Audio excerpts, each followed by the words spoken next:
আমরা পরে নাম্বার দিয়েছিলাম তাকে ইন্টারভিউ করবার জন্য। আমরা ইনকিলাব মঞ্চ থেকে সর্বপ্রথম যখন সেইখানে বেওয়ারিশ লাশের ওখানে কবর জিয়ারত করতে যাই, আমাদের পিছনে ফিরে দেখি দুই ভদ্র মহিলা অঝরে কাঁদছেন মোনাজাতের মধ্যে।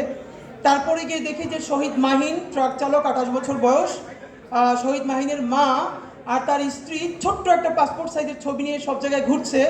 সর্বশেষ সে আঞ্জুমান মুফিদুল ইসলাম থেকে জেনেছে যে এই রায়েরবাগ যে সেখানে গণকবরের মধ্যে তার সন্তানের দাফন দেওয়া হয়েছে, কিন্তু তখন তার স্ত্রী সন্তান সম্ভবা। তো মাহিনের মা বলছে করতে পারে আমার বাবা দেশের জন্য জান দিছিল, আমি তো জানি না আমার সন্তানের লাশ এখানে কোথায় আছে। তো এখন আজকে সরকার দেখলাম সম্ভবত বলেছে এই উদ্যোগ নিতে হবে। তো আমি বুঝি না যে আমরা এইরকম ছোট প্রেশার গ্রুপ, আমাদের ওয়েস্টের পিএইচডি নাই, এখন উপদেষ্টা পরিষদে যারা আছেন মাশাআল্লাহ অনেকের 2-3টে করেও পিএইচডি আছে, এত পিএইচডি দিয়ে কি হয় যে এই সাধারণ মানুষগুলো যদি না থাকে। তো এরপরেও এই সরকারকে বিশেষ করে যেটা ধন্যবাদ, এই যে জনতার সামনে বসিয়ে উপদেষ্টাদেরকে বলা যায় এবং তারা হাসি মুখে গ্রহণ করেন, অন্তত প্রচণ্ড চিৎকার করলেও তারা কারেকশন নেন। এর মানে হলো জুলাইয়ের মধ্য দিয়ে এই যে নাগরিক প্রশ্ন করা শিখেছে, এই প্রশ্ন আমাদেরকে জারি রাখতেই হবে। এখানে বিএনপির প্রতিনিধি আছেন, অন্যান্য পার্টির সকল প্রতিনিধি আছেন, আপনাদেরকে বিনীত অনুরোধ করি, আপনারা যদি মনে করেন যে জুলাইয়ে ছেলে মেয়েদেরকে নামিয়েছেন, হাসিনা পালিয়ে গেছে, ক্ষমতা এবার আপনাদের হাতে এসেছে, এখন আর এই বাচ্চাদেরকে কথা বলতে দেওয়া যাবে না বা হবে না, এই চিন্তা যদি করেন, আল্লাহর রাস্তায় তওবা করেন।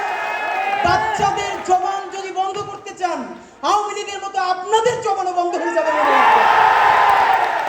আমি অবাক, আমাদের এই যে ফাইয়াজ আসলো মাত্র, এইসব ইন্টারের বাচ্চারা তারা বলছে যে ফ্যাসিবাদকে আর ফিরতে দেওয়া হবে না।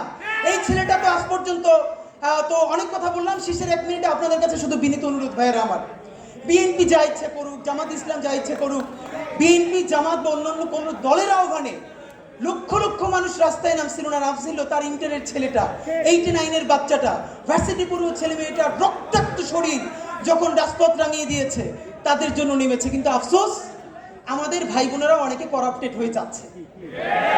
আমি কোনোভাবে ভেবে পাই না আমার যেই ভাই 400 টাকা 500 টাকার টি শার্ট পরতে 1 বছর আগে, সে এখন 5000 টাকার টি শার্ট পরতে পারে।